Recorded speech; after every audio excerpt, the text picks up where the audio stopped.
day out there to all of my listeners, and I'd like to welcome you to Is Your Way in Your Way? And I'm your host. My name is Cassandra Crawley, Mayo, and I'd like to welcome those new listeners out there. And just for the new listeners, just so you're aware, the title is actually the name of my book. And so it's a podcast that we're gonna really get honest about what's holding us back. What's holding us back from our dreams, a new job, getting our real estate license, uh, finding a loved one, getting out of toxic relationships, a promotion. So we're going to talk about that. And these podcasts, I'm hopeful and prayerful it's going to help us get free. Today's episode is for every woman who has ever felt unseen, unchosen, and unsure why love hasn't landed yet. And my guest, Sanaiya Gurnamal, is a love alchemist and a relationship reinvention coach, here to share how real love begins with real healing. So whether you're single, searching, divorced, wanting to remarry, healing from a heartbreak, or ready to become the woman your future partners been praying for, not partners, but partner, have been praying for, this one's for you.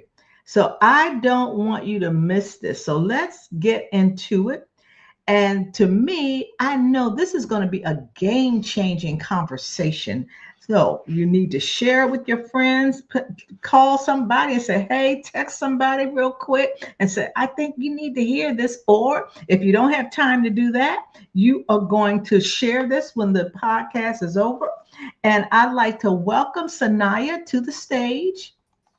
Hello, Sanaiya. How are you today? I'm good, Cassandra. Thank you so much for having me. And I am so excited about what we're going to talk about. I am too, because the title of our message today, and this was always something I would resonate with for years, the real reason why you're still single. Now, that's the name of our podcast today. What's the real reason? So now, ladies, you can see why I am super excited about this conversation coming up, because I know many of you would like to know. But now, before we get into the conversation, I'd like to read Sanaiya's bio, because this is going to help you get an understanding of what I would say what qualifies her to talk about this. What qualifies her to be a soulmate magnet? Oh, anyway, as I indicated, she's known as the Love Alchemist. She's a relationship powerhouse reinvention coach who helps high achieving women transform past heartbreak into lasting love. As the creator of the Soulmate Magnet program, and she's also the host of the Spotify Top 50 podcast project, Loving Myself, she empowers women to stop chasing love and start attracting it by healing from within. With credentials from the University of Pennsylvania, Mind Valley, and Theta Healing, Sanaiya blends science, spirit, and strategy to help women call in their soulmates and live a life powered by self-love. She's been featured on CNN, Cosmopolitan, and Tatler. She's a global voice for turning self-worth into soul deep love. Man, now you can see why I'm super excited about this. And before we came on live, I was telling her that I used to always ask that question: why am I still single? What's going on? And I used to always hear, you attract who you are. Like, oh my gosh, you're kidding me. Well, I'm not attracting anything really great. So then I was like, well, I definitely have some issues. So we're going to talk about this. Now, Sanaiya, what in your background or history prompted you to want to do this type of work? Where did this come from? Yeah, great question. Honestly, Cassandra, I was a woman just like you, asking those questions. What's wrong with me? Why is my love life such a Mhm. mess? mean, I had my career covered. I had a great education. In my eyes, I was a great catch, right? I Right. never going for me. And yet I was constantly disappointed, betrayed, unsure, confused, lost. I mean, you name it. Sure you resonate with this as well as your listener, that I just didn't feel the same way in my love life as I did in every other aspect of my life. And of Mhm, course, no matter what I was doing, I was always back where I started at square one, not mhm, going anywhere in my love life. And it took me, years and years of just really disappointing relationships to mhm, finally discover that the problem wasn't outside of me, it was me. And that mm. is where my journey started. Wow. So it sounds like that issue really bothered you. It bothered you enough for you to say, you know what, I'm going to make this my career. So what trajectory did you take to be what I would call an expert in this area? Absolutely. So let me go back a little further. I got into this kind of work, Cassandra, which is healing, coaching, supporting people. I started a well-being center in 2008 in Dubai. I, I, I, I, I, I, I, I, I, I, We have a technical problem. She was frozen.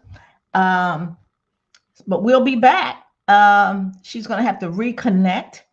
And I believe it's acting like this because it doesn't want you to hear what she has to say, because I think a lot of you are going to have a breakthrough as a result of this. So, in the meantime, I'm going to talk until she gets back. I see that she's on mute and she's trying hard to get back. Well, I too had this challenge, as she indicated, that she had it as well. And as a result of that, I know you do too. And she's back. I was going to tell you all the story, but maybe I didn't supposed to. So go right ahead, My Sanaiya. apologies. My apologies. I was just saying, Cassandra, that I came from the corporate world. And it Mm, was through my own spontaneous healing that I discovered, oh my God, there's so much more out there.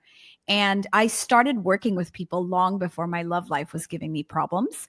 I was already mm, working with people through coaching, healing. I was doing certifications after certifications because I realized that, corporate wasn't making me happy anymore and I wanted something more.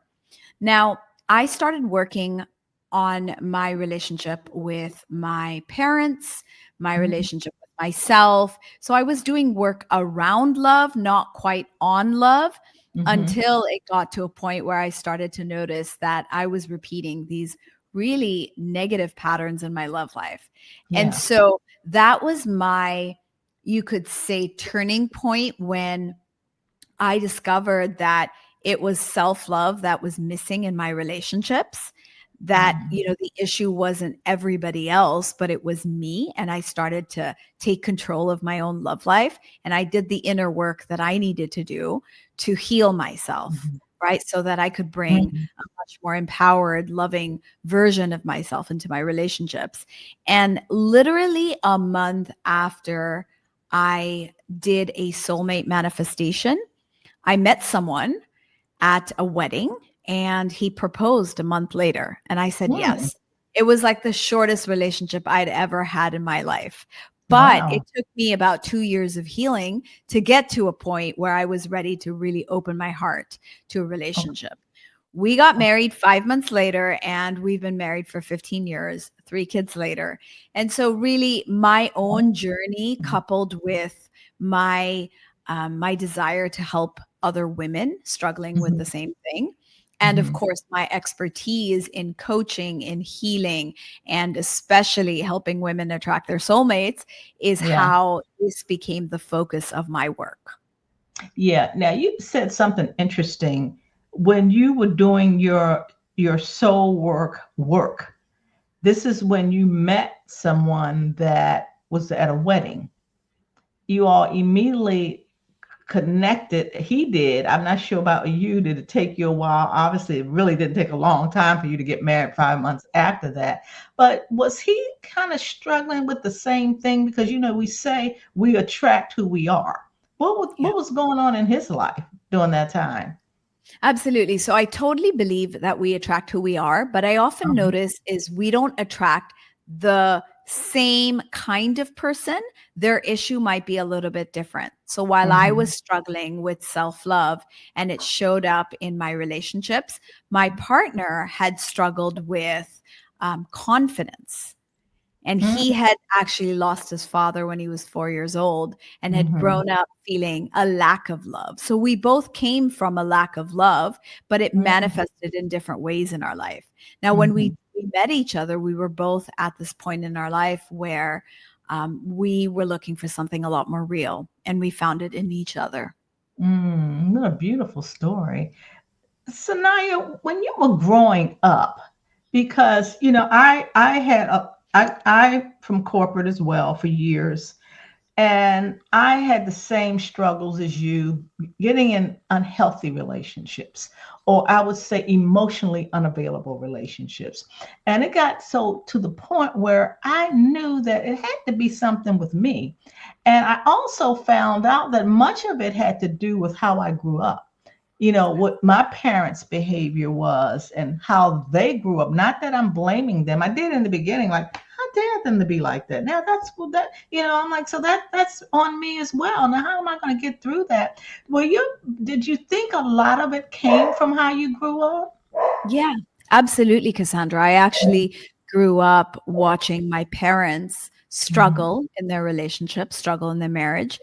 They mhm, were always looking for the other person to make them feel more whole, more complete, to meet mhm. their needs, to fulfill their expectations of each other. And as you know, in a situation like that, no one ends up happy.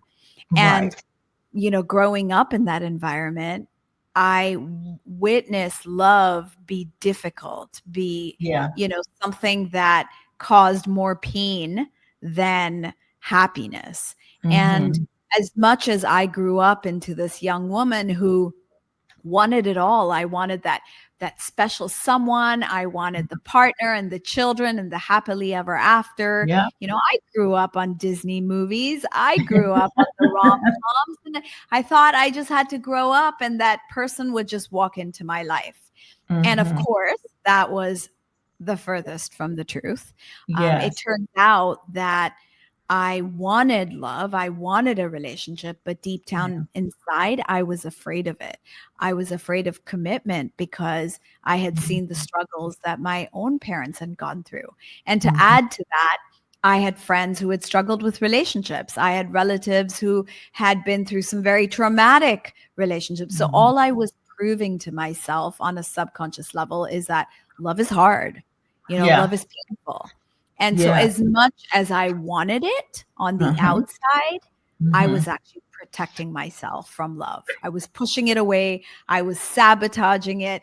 And more Yeah. often than not, I was finding myself attracted to emotionally unavailable people, people with commitment issues, which is convenient because if you're afraid of love, then you have to find someone who's emotionally unavailable and afraid Right. of commitment because then you're Mm. safe.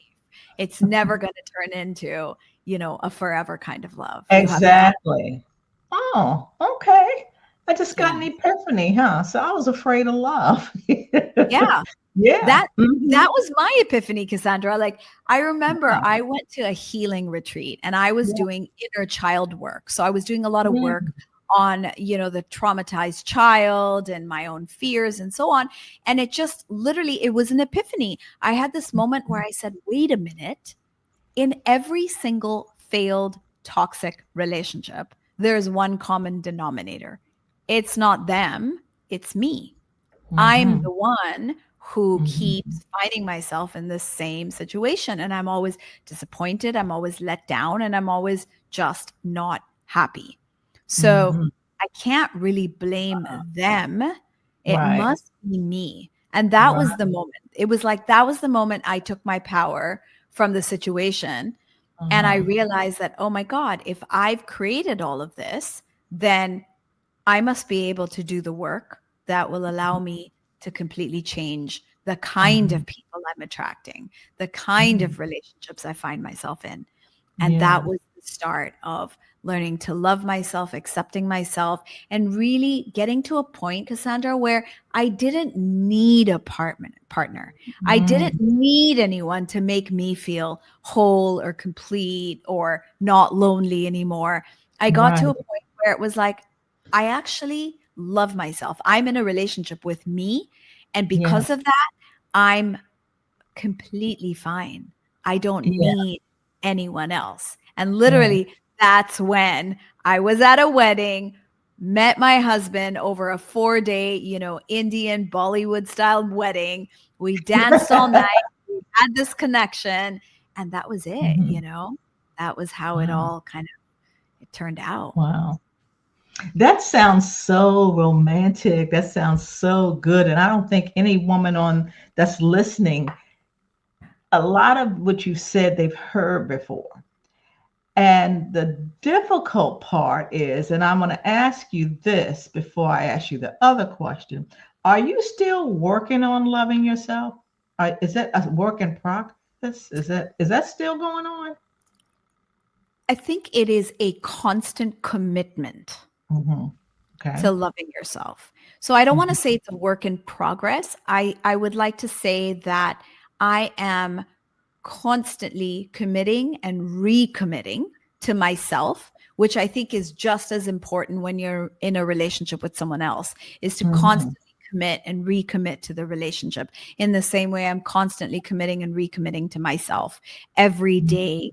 I look for moments to strengthen that connection with myself, to Mhm. ask myself the questions that I need to make better choices, to be Mhm. with myself. So I'm learning every day more about myself. I'm Okay. discovering more of who I am, Okay. and I am enjoying that journey of, Mhm.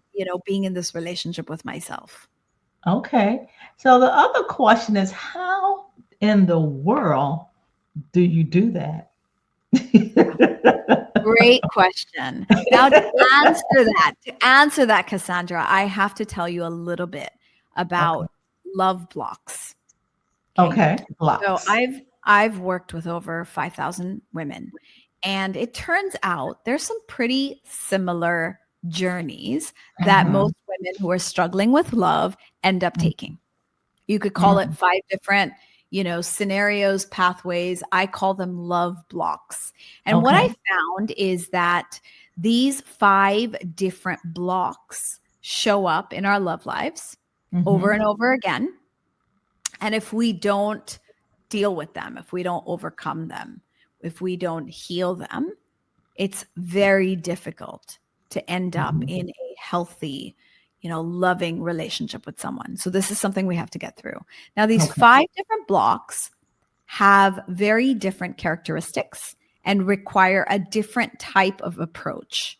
Okay. So we talked about the one that probably you and I share, which is the commitment phobe, right? So Okay. you attract emotionally unavailable partners. You're actually Mhm. afraid of commitment. And so Mhm. you put it on someone else, right? It's their Mhm. fault. They're the ones with the commitment issue, but deep down it's you Right. because that's the kind of people you pick, right? So there's the commitment phobe. Then there's the people pleaser. The people pleaser Mhm. is a very different personality. The people pleaser thinks that they need to earn love, that they need to make the other person more important. Their entire life needs to revolve around the other person. They almost Mhm. don't have their own identity because the other person has taken over, right? Mm. And so they Yes. lose themselves in the relationship. Now, Yeah. a people pleaser is likely a child that had to earn love even as a child. Like they had to Mhm. get good grades, they had to be obedient, they had to do Mhm. certain things, and they learned that the only way they would get loved by their parents or their Mhm. caregivers or would be to do what was expected of them. And Okay. so they grew up doing that, right? Then the Right. third one is this is the runaway bride. I named it after a Julia Roberts movie where she Mhm. gets to the altar and then she runs. She bolts on a horse. So the runaway bride is someone that's been through a lot of relationship pain, So Mm. they're afraid of love. So every time Mhm. their relationship gets to the next step, they'll sabotage it. They'll find a way or an excuse for why they should kind of pull away, or they should kind of slow down a little bit. Like they're afraid to get to the next step. They're afraid to get closer. They're afraid Mhm. of being vulnerable because they've been hurt so many times. They Yeah. don't really trust love, and they definitely don't trust their partner, right? So that's the Mm. runaway bride. The Okay. fourth one is the caretaker. This is when you're always caring for everyone else, that there's no time to focus on your love life. So Okay. maybe as a child, you had a mother who was unwell or had mental health challenges. So you became the caretaker of your mother. It could Okay. be that you were the caretaker of your siblings because your parents were working. It could Yes. be that you just took on that role because it was necessary in your Yeah. family dynamic. And so you grew up being the kind of person who's always taking care of everyone else at the Uh-huh. cost or expense of yourself. And you Right. usually find partners who you have to take care of for some reason. And when they Mm. don't need you anymore, they leave you. So you're just the caretaker.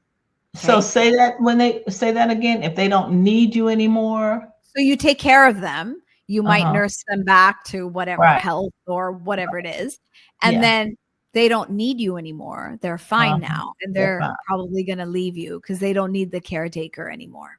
Right. Wow. The other Okay. way that manifests is you might have, for example, aging parents, or you Mhm. have some financial debts to pay for the family. Basically, you have a responsibility that doesn't allow you to focus on your own love life because you're Yes. the caretaker. That's your role. Yes. And the Okay. final block is the memory chaser. This is someone who's stuck in the past. So you might Mhm. have that one relationship that got away, or in your head, the ship has sailed. I missed that one opportunity. That was the best I could have gotten. Or you're clinging on to this relationship that ended. You're constantly comparing new partners to the old one, and you Mhm. just can't move forward because you're Mhm. constantly looking over your shoulder at the past. Mm. Okay. And so if you're stuck, then you're kind of replaying the ex relationship, the ex partnership, Right. and you just don't give new love a chance. So Uh-huh. these are the 5 blocks. Okay. Now, each block has been shaped by childhood experiences and events, your relationship history, Mhm. and there could be other influences as well. So the first thing that I help people do is identify which block are they operating from. Right. And it's not normally like I only have this one block. It's usually Yeah. in combination with others, Mhm. but Mhm. there's one that tends to be more dominant. And Okay. that's the one that basically can unlock your entire, love life. So I Okay. help them identify that. I have a quiz that tells you right away which Uh-huh. block you have, which Uh-huh. then gives you an understanding of why you're attracting certain kinds of relationship experiences. And then there's a Mm. process of just going back and healing and letting go and doing whatever inner work is Yes. specific to your love block. Right. Along the journey, I emphasize self-love as being one of the most important ways to stop chasing after love and start attracting it. Because when you love yourself, you recognize your value, you recognize your worth. Mhm. Someone would be lucky to have someone like you Right. in their life, Exactly. right? Yeah. So you don't have to Mhm. run after love. You just allow it to come to you. And Mhm. finally, I think it's also very important to have a very clear vision for the kind of relationship you want, right? Mhm. So I help Mhm. people really design the vision that feels true to who they are, what they want, what their values are, what they want their relationship to look like. And so really getting extremely clear down to how do you handle money? How do you fight? Like, what Yeah. are the different ways a relationship how would you like it to look for you? And so I Okay. take people through this process of Mhm. self-discovery, Mhm. healing, and self-love, and then Okay. helping them realize the vision for the relationship they want. I end with a very powerful soulmate manifestation, which blends spiritual healing with manifestation techniques. Mm-hmm. And voila, usually within a certain span of time, people start attracting partners and often end up with the vision that they actually created with me, like down Mm. to the T. Wow, that is good. Interesting for us to be talking about this. I was speaking with someone earlier today, Hmm. and one of the things she said to me is, you know, when you were single, you attracted so many men. I'm like, no. I said, when I got married, I attracted too many men. Why is that? Why is it that I'm unavailable because I'm married, right? So what is that about when it's vice versa? You know, when you're not available, you attract. Is that because that man or that woman is the number one block, and that's why why is that? Would you say you're a loyal person, Cassandra? Like a loyal and a faithful person? Yes. Okay, you know that about yourself, right? So Yes. attracting plenty of men when you are unavailable Right. is safer for you because you know you're loyal, right? And you Mhm. don't need to block that anymore because even if they come to you, you're still going to be loyal to your partner.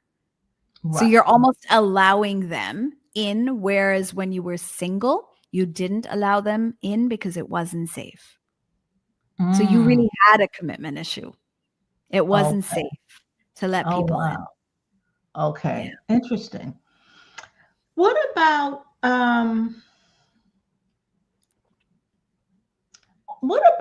let's say you are married, you're happy, and you see this and hear this a lot. You've been married for so many years, and you hear people say, I've fallen out of love. I'm not really into them anymore. What is that about?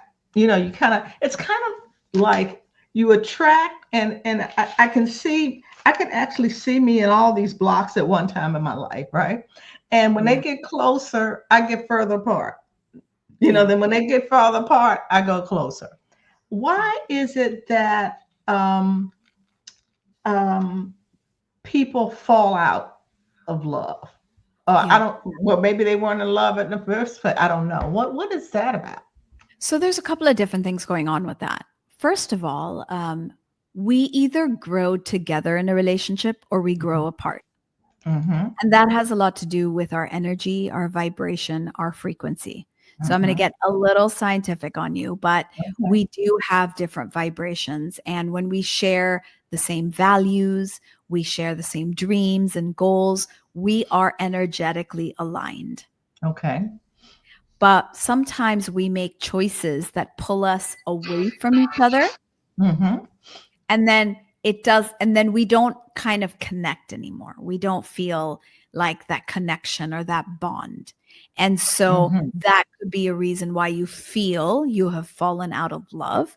What Mm-hmm. has actually happened is you have fallen out of energetic alignment with each other because of Mm. growing in different directions. Okay. Okay. Is okay. Go ahead. When that happens, Mm-hmm. right, you can realign Mm-hmm. and you can kind of come back together and walk the similar path again. It just Mm-hmm. requires some work, some connection, communication, some effort. Now, the other thing that can happen is we are feeling disconnected from ourselves. We've actually just fallen out of love with ourselves, but because we're Mm. not comfortable with that feeling, we put it on to the partner. I've fallen out of love with my partner. But really, Mm-hmm. the real issue is something going on internally. Mm-hmm.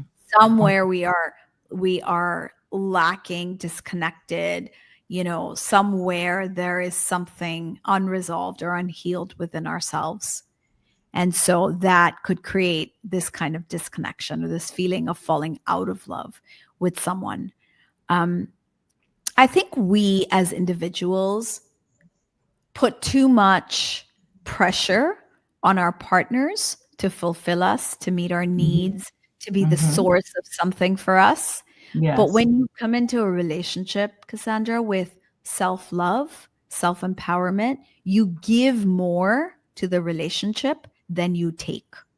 And when Mm-hmm. two people give more to the relationship from both sides, you get something really beautiful. Okay. Mm-hmm. You get Okay. something really special. Okay. All right. Well, the high achieving women, that's one of the things that you coach, helps high achieving women transform. What is it about high achieving women that are challenged with relationships sometimes? Is it, they always say, I got a lot to do. I travel, I do this, I don't have the time. Let's break that down a little bit. What's going on with those high achievers? Yeah. One is time. I mean, it Uh-huh. takes a lot of commitment and dedication to Hmm. become high achieving, to become successful. And Yeah. often that comes at, again, the expense of your love life. Okay. All right. Okay. So you have to prioritize. You have to prioritize. The other thing that I've seen a lot with my clients is I can't have love and career success at the same time. Hmm.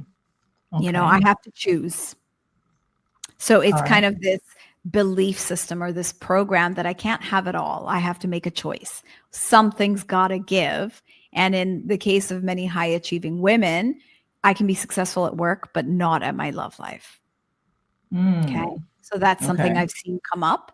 Another thing that I've seen come up is sometimes women who are high achieving have to downplay their emotional needs. Hmm. They have to downplay their feminine energy, their Mm. sexuality. Hmm.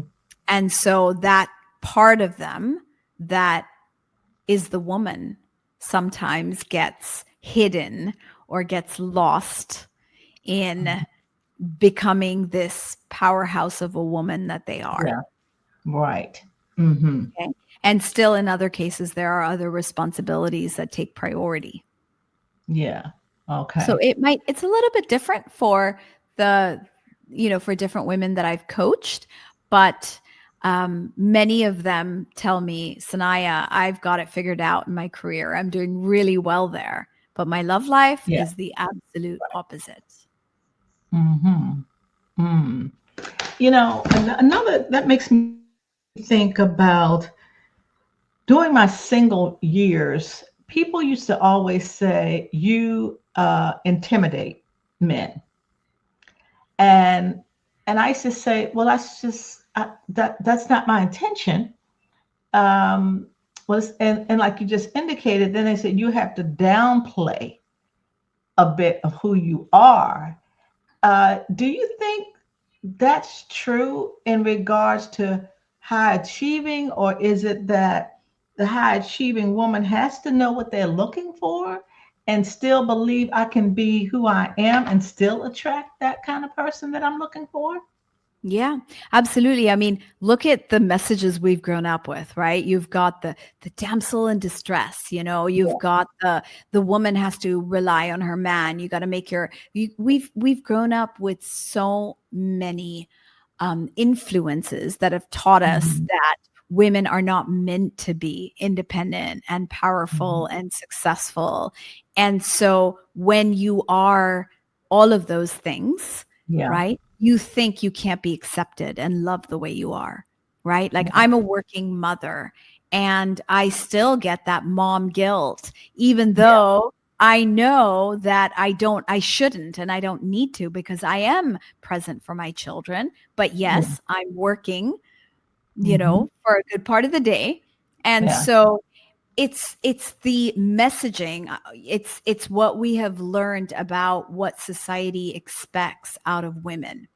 And Mhm. so whenever we achieve or we succeed, those feelings of I'm not enough, or I am not acceptable by society standards, or I am neglecting whatever might be your children or your partner. All of these things come up.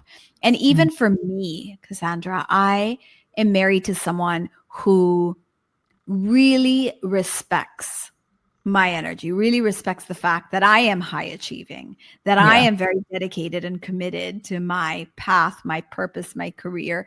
I am Yeah. exactly a high achieving woman, and I get the respect and the space from my husband. Hmm. But I've had to work on being afraid to shine brighter than him. I've had to work on being afraid of being more successful than him, even though Mm. I don't believe in any of those things, right? Yeah. But it's deep down in the subconscious because it has come from my ancestors, from my mother. My mother will say things like, she'll come down, she'll visit me, and she can't help herself. She doesn't mean it in a negative way, but she'll Yeah. say, "You work so hard. Yeah. What about the children?" Yeah. Or, my husband will come home, and my mom's visiting from Dubai, and my husband will come home and she'll be like, okay, go give him time. She can't Uh, help it because that's how she was raised.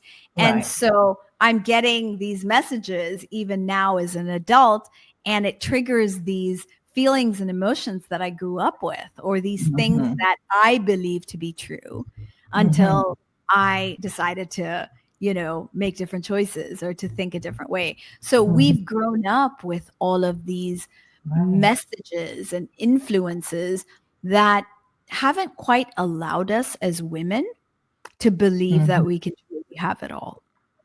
We're Mm. still struggling with that. Many of us are still struggling with that. And so Yeah. what I do is help women really step into that power to take, to take what they deserve, to be able to receive that. As women, we tend Sure. to give more than we receive. It's very hard for women to receive because they're always used to giving. Yeah. And so that's why Hmm. self-love to me is so important for women, because we are Hmm. generally givers more than we are receivers. Hmm. Hmm. Based on your knowledge of being a love alchemist, what did you? All of this came from like the Mind Valley. Like you say, you have a lot of certifications. Is it? And you went to school in Was it Pennsylvania? UPenn. Yep. I went to UPenn. I Yeah. also hold a master's in entrepreneurship. Uh So huh. where I would say where I have something that I unique that I bring to my work is Yes. really my theta healing certifications. I have a certificate of science in a healing modality called theta healing. And Okay. I also have a master's of science in theta healing. And this really, I would say, Cassandra, is my secret ingredient. This is what sets me apart, because I really blend the healing with my coaching practices, with my Mm-hmm. coaching structure. Because one thing that people struggle with is changing their patterns, changing Mm. their beliefs, right? It Right. takes time, Right. it takes effort, it takes commitment. Right. But I have found that with theta healing, I can help people release negative beliefs instantly. I can help Mm. people let go of pain and hurt instantly Mm. and Okay. replace it with forgiveness. So I almost want to say that's kind of my edge that allows me to help women in as short as, you know, 3 months to actually go from single to in a relationship for life. I've had that Yeah. happen consistently with my clients, simply because I bring in a lot of the healing work into what I do. Okay. Okay. All Yeah, right. so it's mental, it's emotional, it's energetic. I really work with all 3 aspects and integrate that Mhm. in all my processes and all my programs with my clients and my students. Okay. Do you have just one example of you working with a client, whereas emotionally you felt like, wow, this work that I'm doing is not being done in vain, just the outcome of what you've done gives you the peace and the joy and the knowing that I am doing what I have been ordained to do. So therefore I have a fulfilling life. Completely. So I have a great story actually. So there is a client that I worked with who has been married for 7 years. And during the pandemic, that relationship essentially fell apart because they had to spend all this time together and realized that they weren't as compatible as they thought they were. Right. And so they went through a divorce. And this client, this person went on to be my client and soulmate magnet. Okay. And I worked with her through the program to not only heal from her marriage, you know, to overcome the divorce. And also, you know, she comes from an Asian culture. So divorce is something very, very negatively seen. So overcoming all of that. And on top of that, she lost her mother, who she was very close to.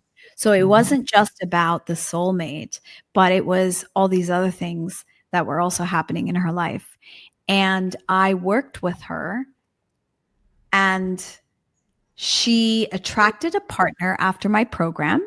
It didn't work out, but then a month later, or a couple of months later, she attracted somebody else who proposed after dating for 2 months, kind of a story very similar to mine. He proposed after they dated for 2 months. And I went to the wedding recently. And honestly, they are a perfect match. I couldn't imagine two people more well suited to each other. And the crazy thing is, Cassandra, the guy she's marrying is someone I knew maybe 15 years ago, was a friend of mine. And I don't even know how they found each other. It had nothing to do with me, but they're together and they are so incredibly happy. And I can see that they're just so right for each other in such a specific way. That's good. And not only did I see her grow, but I attended the wedding of her and my friend, who I haven't seen in 15, in over a decade. So it just showed me that, when you do the work in the most unexpected of ways, things happen, they fall into place. And I've seen that, Cassandra, happen over and over again, where I'm working with my clients. And it's to me, it's like, of course, if you're going to clear all your past baggage, you're going to clear all your fears, all your trauma around love, right? You're going to learn to love yourself, and you're so clear on what you want, then you're going to get there. But the key is to be able to really do the healing work, really let go of everything that is holding you back. Because if you don't do that, then you're going to just recreate the pattern. You might even get married. You might even find your partner. But then somewhere in the relationship, those same patterns sooner or later are going to show up again. So it really is about doing a good job of clearing whatever is, unhealed, unresolved from your past. Yeah, that's a beautiful, beautiful story. And I'm certain a part of this is that your client has to want it. You can't come in there. Yeah, right. Let me see what she's going to do. I'm not sure. This is, right. And it's all about like those limiting beliefs. Wow. Sanaiya, as we talked about before we came on, I'm like, well, it could take 40 minutes or it could take 3 hours. Well, we know we can't talk that long. Yeah, but there's so much to say. There's so much to talk about. But I think we've done well. We've done a good job of, Absolutely. How can my listeners get in touch with you, particularly because everything you do is virtual? Is that right? Yes, everything I do is virtual. I have clients all over the world. You're world renowned. Mm-hmm. Thank you so much. And you can find me on my website. It's SanayaGurnamal.com. On Mm-hmm. all social media channels, Instagram, YouTube, TikTok. It's Sanaiya Gurnamal. Mm-hmm. And I would also love to invite your listeners to take my quiz, the Love Okay. Blocks quiz. It's SanayaGurnamal.com/love-blocks-quiz. And of course, you can, I know you'll put this in the show notes so Yeah. they can basically go straight to it. Mm-hmm. And drop me a DM if you have any questions, take the quiz, learn more about yourself, and go for love. Love is the most important thing in our lives. Right, right. So So love let's yourself. talk about that quiz again. Is it Samaya Sanaiya, it's Sanaiya. I'm going to put it in the chat for you. It's SanayaGurnamal.com, my full name, Mm-hmm. / Okay. love-blocks Okay. with an S, quiz. Love-blocks-quiz. Okay. Well, great. This has been a phenomenal conversation, as I told my listeners before we even got started. Is there anything next for Sanaiya? Because I know this is your mission, which you said is simple. It's revolutionary, and make love your power move in love, life, and business. Anything else for you, my dear, as we close up? Well, I am looking forward to sharing my message of self-love to Mhm. as many people as I can reach. So I do have a book in motion. I do Okay. have many exciting things. Oh, So, but I do want to leave your listeners with the message that the most important relationship you will ever have is the one with yourself. right, right. And that's the one that sets the tone for every other relationship. So Mhm. love yourself first. Wow. Well said. Well said. Thank you so much, Sanaya, again, and to all my listeners. I know you know many individuals that would love to hear the message that was just presented today. So I encourage you to share, to click, subscribe, and like. And again, Sanaya, thank you so much. And my listeners, I always say bye for now, and God bless you all. Thanks again, Sanaya. Thank you.